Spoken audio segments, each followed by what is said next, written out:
Hi guys, William Morris here, and today we're going to be taking a look at Mirrors, which is a collaboration between Slate and Ash and Orchestral tools.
So the library is made for both the full and player versions of Kontakt 7.10.7 or above, and it would take up around 22 gigabytes of your hard drive space. It's currently on intro pricing £139, and it will have a full price of £199. So the concept behind this library is to take synth sounds made by Slate and Ash, and then mirror them with orchestral counterparts from Orchestral tools. So this circle on the right represents the synth sounds, and the circle on the left is the orchestral counterpart. The central circle just allows you to move between each of these layers and create your own balance between them.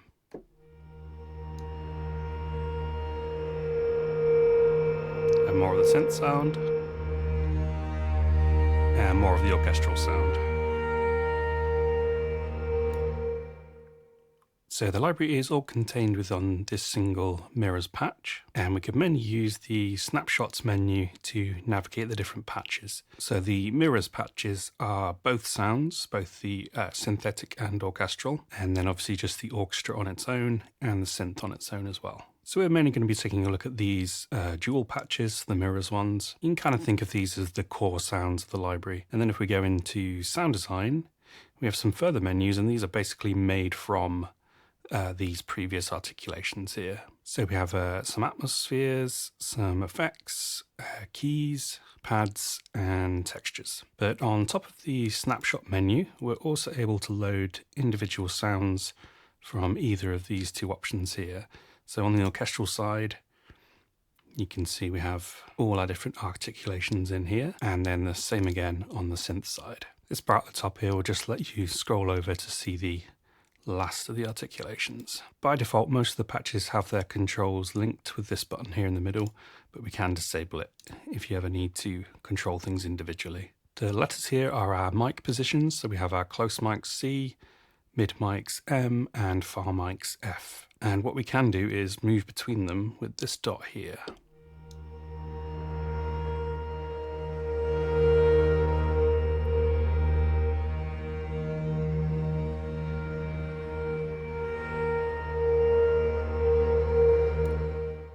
And as you may have seen, that is affecting our controls here. The bleed control is just affecting how much we're hearing from the closest position to it. So if I'm on close mics, how much of the mid we're hearing on that. If you turn this down all the way, you'll just be getting the one you're closest to.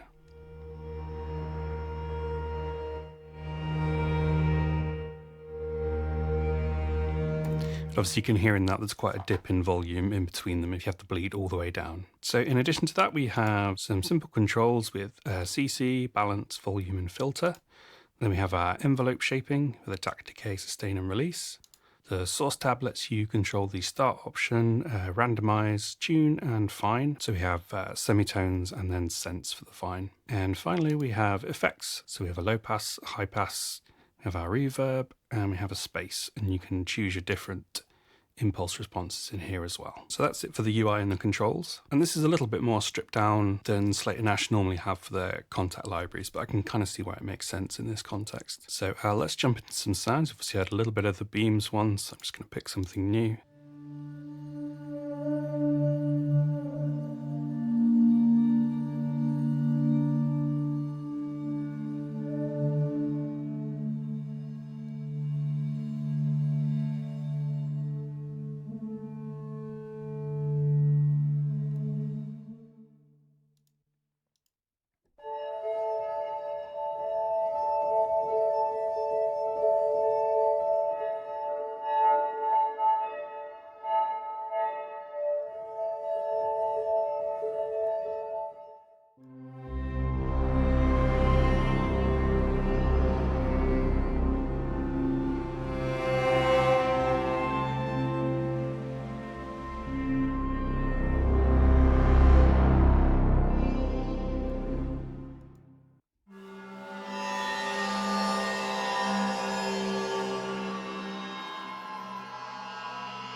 There's a really nice mix of kind of beauty and tension, and there's a lot of sort of subtle evolving movement in them, but it's pitched kind of just right, so you can sort of use these as a texture, but a lot of them will also play quite nicely as a chord progression as well. And I'm really impressed with how well the two worlds, the synthetic and the orchestral, have been blended together. It feels like each world kind of borrows just enough from the other to sort of create something that's in between. I think maybe if you're sort of quite a traditional composer and use more on the orchestral side, you've got something here just to add a little bit of that synth world into your palette. But you can also do the same for maybe the people who are a bit more sort of electronic in their production. So yeah, really lovely stuff. That's kind of probably roughly half the articulations in the mirrors category.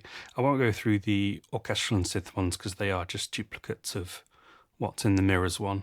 So let's move on to the sound design category, and we start in atmospheres. You'll notice for all these different patches that it's zoned out in Kontakt, so you have a blue zone and a yellow zone. The blue is basically just the sample's natural range, and the yellow is there to let you move beyond the natural range, but it will involve some time stretching of the samples.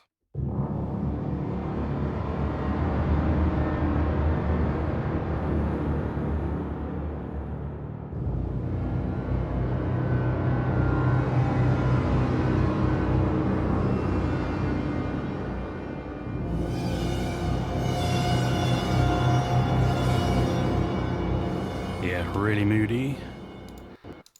Let's try something else.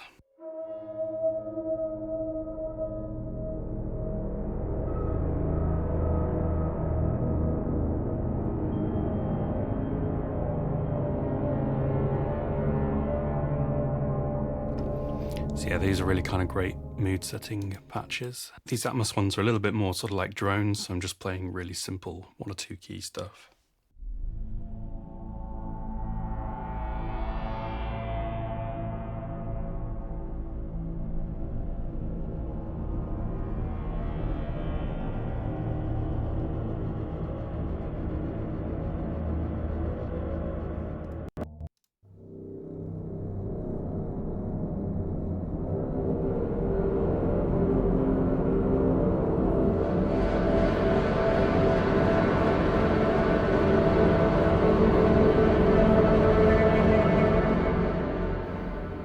Alright, so that's a few of the Atmos ones. Let's try some of the effects.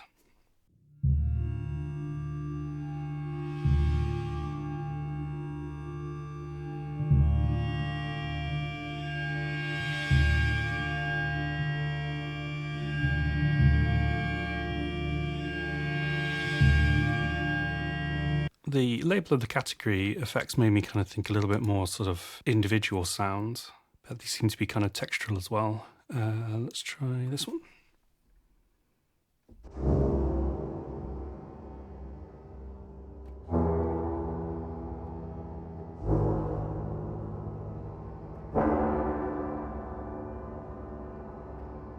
So yeah, these kind of start as a stab, and then they have that nice kind of long tail on the back as well.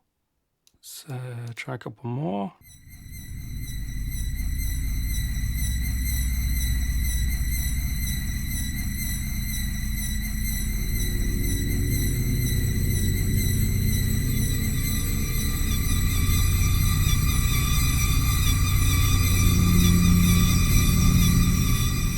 Love that one, that's super cool.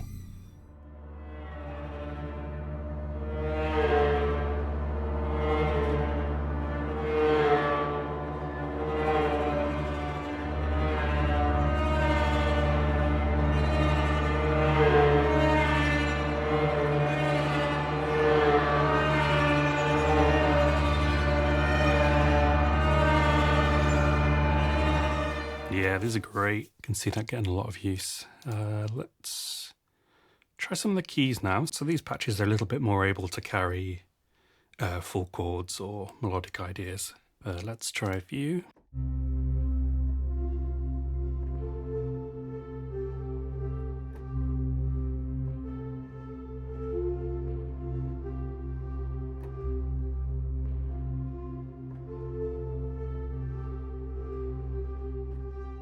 I think one of those samples has got like a footstep in it or something, but it's a really lovely sound, that.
So yeah, that's a few of the key sounds there, but that hopefully gives you a bit of an idea of the more sort of flexible nature of the keys ones.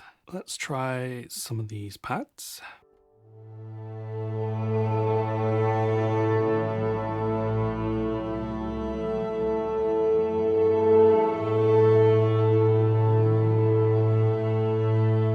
Just love that. It's got all that kind of like sliding movement in the background.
That's beautiful, that one.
So there are a few patches that have a mod wheel assigned to them as well, so we're just going to give those a listen.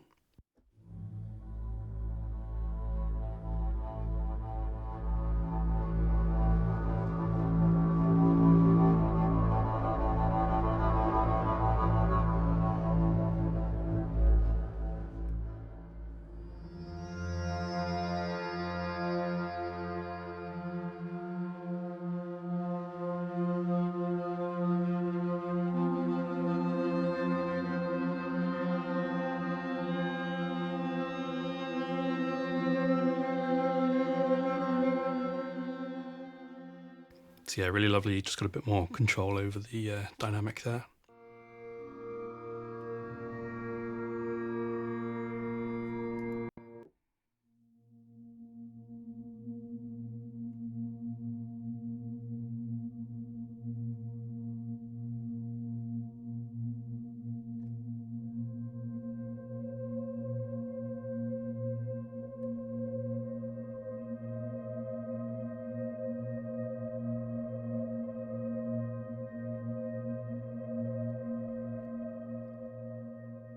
So these are all so brilliant at just kind of establishing a mood. The final category is going to be textures.